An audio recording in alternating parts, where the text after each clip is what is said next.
everybody, it's Micheline from Micheline Makes again with another vlog. I thought I'd put the offending picture, I'd sit with the offending mirror behind me because in my previous video I've told you about, not that one, but it was another one where I had put the brackets there. These are covering the brackets and there's brackets at the top. So I had the brackets there and I had this nicely positioned, and I just went, just to let you see what I did. Let me move my chair out of the way. I had that position there and I went across to get the bracket like that, and I just held it. I just kind of moved my hand and the next thing I knew it fell down on me. So I'm quite, whatever I do causes an accident for me. But you know, I have a father exactly the same, and this little story is about my dad. When he was in his 90s, he had a stair lift to take him upstairs, but the stairs turned on the last 2 steps. So when they went up so many steps, then there was a landing, and then they went up 2 steps. And his stair lift took him just to the top landing. And so he thought, he says, I am going to have to do something about that because I cannot get up the last 2 steps. So we said, oh yeah, where are you going? Is that what you're going to do? And he said, I'm going to design something. And when the next time we came back, he had designed something. He designed this platform that came down. Now let me just explain to you. You went up the stairs like that. There's a level platform. There was a landing, and there was a banister at the back there. Then you turned and you went up these 2 steps. So he devised this platform, this wooden platform that came down, so that it was level with the second step. So that when he went up on the stair lift and he got off, then he would just walk straight across. And the only time that he would need that lifted up, it was on a hinge, and the only time you'd need it lifted up was if one of us lot was going upstairs and we didn't use the stair lift. He was too old to do that for himself, although he would have if he could have, because he had all the machinery, he had the woodworking machinery to do it. So in the end he decided, got a joiner to come in, and this man made it, and it was beautiful. Most of the time, because he was living in the house on his own, he had this down all the time. He would go up and down this stair lift and just go straight off across onto the landing, the top landing. And so anyway, not long before he started deteriorating a bit, and we decided to call in someone to assess whether he needed any extra help. And this nurse came, and she, bless her, she was ever so nice, but she said, Mr. Dussart, could I see you get on your stair lift, please? Can you get on the stair lift, and can I see how you go up, please? So he said, I will do that for you. What do you want me to do? I will get on. I will go up the stairs on my stair lift. And so, of course, they walked towards the stairs.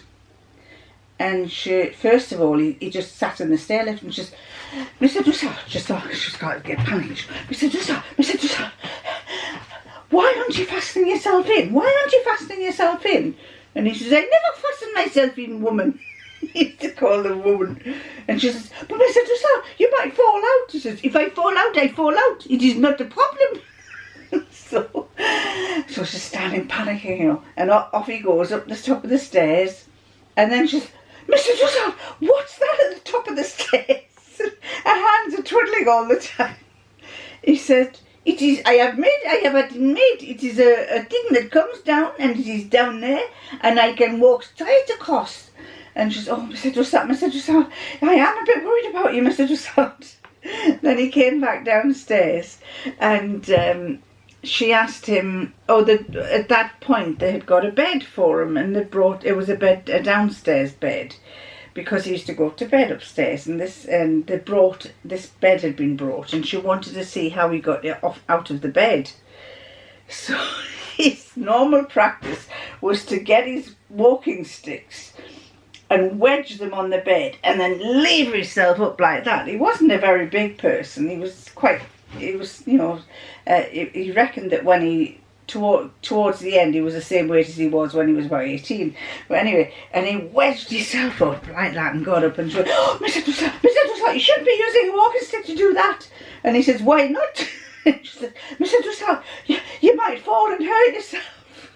And I said, "Don't worry about him falling and he's hurting himself. He's banged himself so many times, you know." And she said, "Yes, but," she said, "I do worry." I said, "Dad, put your finger up. Put the finger up that you've got missing." So he put his hand up and this little finger there was missing. I said, "Right." I said, "Put your other hand up."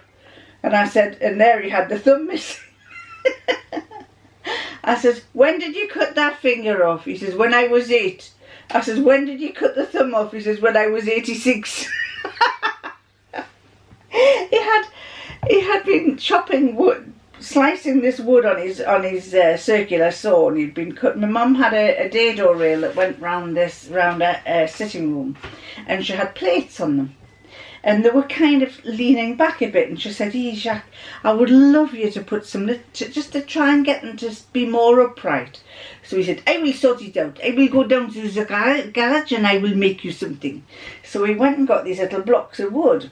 And he got some wood and he used his circular saw and he's chopping all these little bits of wood off. And then he's reckoned that he got to the very last, he had enough, he cut enough. But he thought, well, I will do one more. So he did one more, and what did he do? He cut his thumb off. So he then went flying down to my mother and said, "I have cut my thumb off, I have cut my thumb off." And we knew nothing about this until after he'd come out of the hospital. And he said, "I am very annoyed." And I said, "What, Dad, how did you do that? How did you manage that?" And he told me what had happened. He says, "But I am very annoyed." I says, "Why are you annoyed?" He says, "Because I asked if I could watch them sewing it up and they would not let me watch them." He's a bit like me, I'm like that. I want to watch and see what they're doing. So anyway, by the time they'd sewn it up, the end of his finger had gone off and he had a big, his thumb ended up being really big, a bit like a paddle. So going back to this story, I said to this nurse, I said, "He lost that when he was little. He lost that when he was in his 80s. I said, "You'll not change this man. He will always take risks." Now, who does that remind you of? And his favourite saying used to be "tel père, tel fille."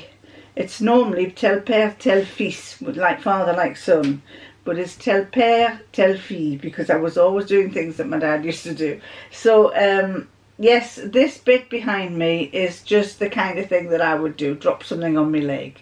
I was very fortunate that it didn't smash on my leg, because had it smashed on my leg, that would have been majorly serious. So anyway, I'm going to stop there, and thank you very much for all these increased subscribers.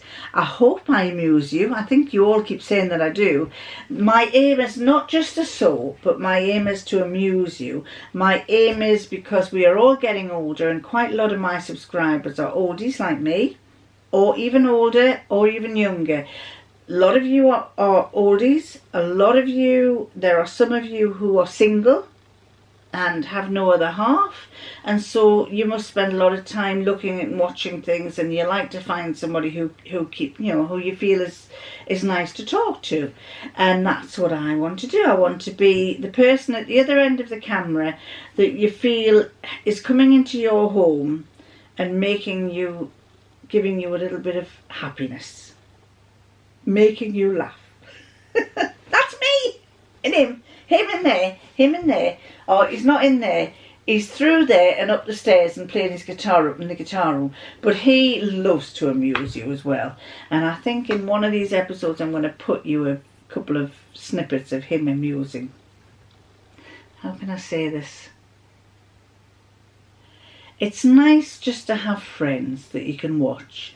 And I like to amuse myself and amuse you. And my husband likes to be amusing as well. Which is why I always put silly videos up. Because he's bonkers. He's mad. And as one of our friends said, you two are like as mad as a box of frogs. We are. We are absolutely bonkers. If there's a funny way to do something, we'll do it. Anyway, I'm going to love you and leave you, and catch you next time. Bye. Lady is going away. See ya. Wouldn't want to be ya. No, you wouldn't want to be me. Or would you want to be me? Anyway, don't tell the husband. Just please don't tell the husband, because he made me a cup of coffee. And his complaint about me about making coffee is that I don't drink it. And it gets cold. But the thing that they don't like is when I'm at work, I always forget to drink my coffee. And then I go, I always forget to drink my coffee.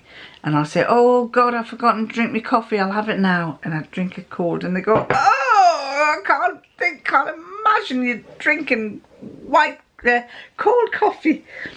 I don't like cold coffee, but I feel offended if I don't drink it. So don't tell him that I haven't drunk my coffee.